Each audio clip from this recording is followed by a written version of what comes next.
My name is Carl Albright. My students call me Sifu, which is Chinese for instructor, teacher, or even father.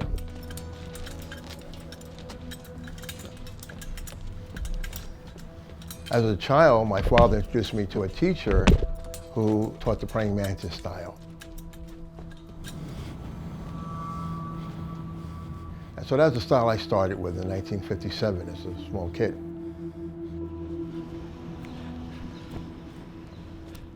And this was back in the old days when most people knew nothing about Chinese martial arts. The general time that people learned about Chinese martial arts was the very late 60s because of Bruce Lee and the Green Hornet. And then later into the 70s, the martial art movies.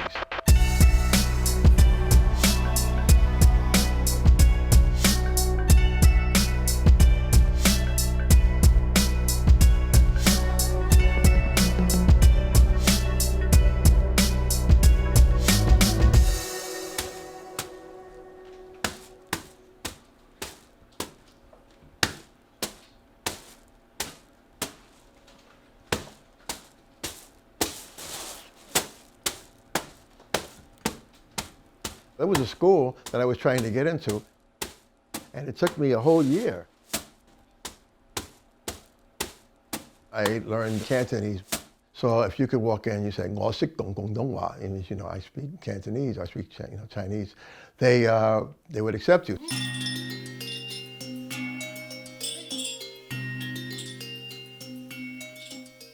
My style is traditional. It's not a modern in any sense of the word. I can tell you who my teacher was, who their teacher was, who their teacher was, who their teacher, all the way back for at least 400 to 500 years. In the 60s, most people's first exposure to even the word Kung Fu was from Bruce Lee and the Green Hornet series. The 1970s was the Kung Fu explosion because Bruce Lee came out with Enter the Dragon. Everybody that was interested in martial arts, we got to see this movie, Enter the Dragon, Bruce Lee. So a lot of people were interested, oh, Chinese martial arts, oh, this is great, what is that, Kung Fu? And they started seeking.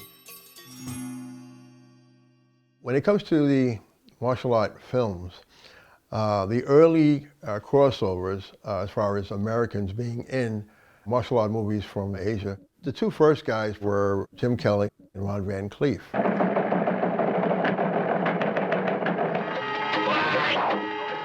Seeing non-Asians in these films gave people something to look at and say, oh, wait a minute, you know, you don't have to be Asian to learn martial arts. Anybody can learn it. This makeup? No, baby, it's real shit.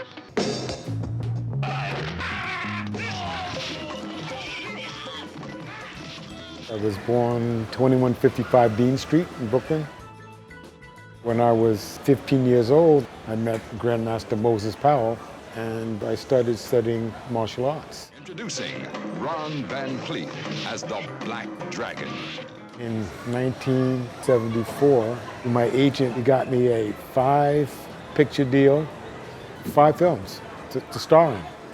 So I went off to Hong Kong.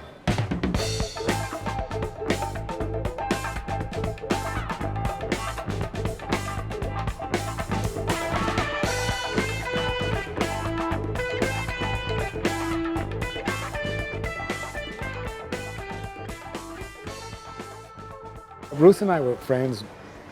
He saw me fight and win the All-American Championship, and he said, "You're the Black Dragon." He inspired me. It was during the period that the Kung Fu movies reached the American public, and the ghettos, and the inner city neighborhoods, that the martial arts just exploded.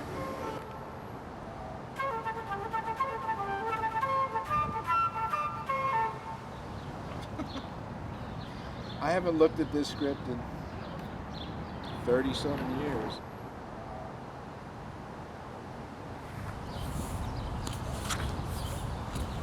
New York at that time was this real cross current of culture. It was 1983. Enter the Dragon was re-released for the 10th anniversary of Bruce Lee's death. I said to my girlfriend, well, we got to go see this. We went down to Times Square. It was mostly a black and Latino crowd, and everybody was dressed in kung fu pajamas and coolie hats and having fights in the aisles, and it was like the Rocky Horror Picture Show. Everybody was talking back to the screen. Everybody knew all the dialogue. And I looked at Joy and I said, are you seeing what I'm seeing? And she said, yeah, I am. We literally made the thing up on the way home. A martial arts champion in search of the glow. Master, I need more time. I am no longer your master. I used to fantasize when I was a kid to be like Bruce Lee. And that's when I started getting more serious about martial arts and wanting to compete. And then I trained with Ron van Clief for many years. And it's just been a long, amazing journey in the martial arts. The film was like a comedy. It was a comedy version of a lot of the hilarious things that would go on in martial arts, you know, with characters walking around, you know, who are you? You want to fight? You know, you think you're bad? You know, all that stuff, you know. I ran into a few characters that were like showing up in real life. The Shogun of Harlem. The objective was for me to show the New York that I knew, where everybody was trying to create an identity for themselves. That world was populated by these larger-than-life characters.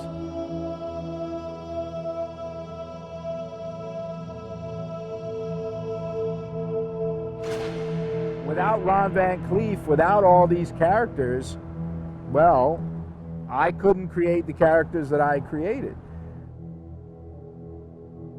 I thought the approach was interesting, how they tried to portray good over bad, and how somebody from a minority background could overcome and to achieve and not be a bad person, you know, to be good and kind to everybody.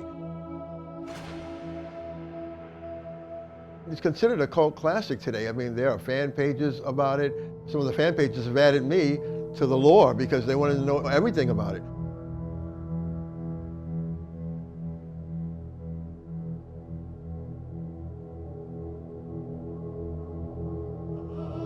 Barry Gordy, Ron van Clief, a few other people, they came and they said, well, this would be a really good place to shoot because it looks authentic.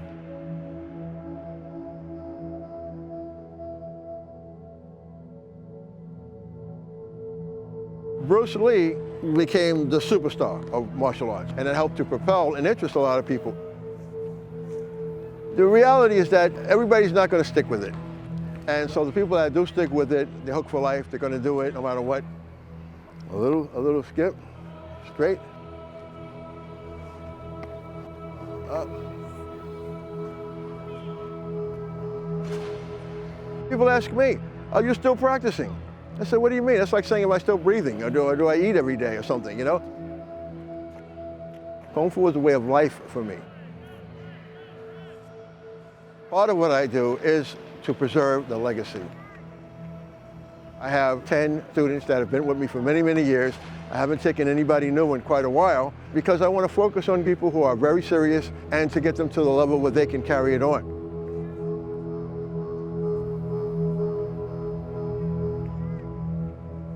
My main motto is, and always has been, it's got to work in Brooklyn. So I know for a fact that this has served me well on the streets of Brooklyn. Not that it's been around for 400 years for nothing. It's an art that's ancient, and that's why I continue to do it. You know, I like it to be around another 400 years.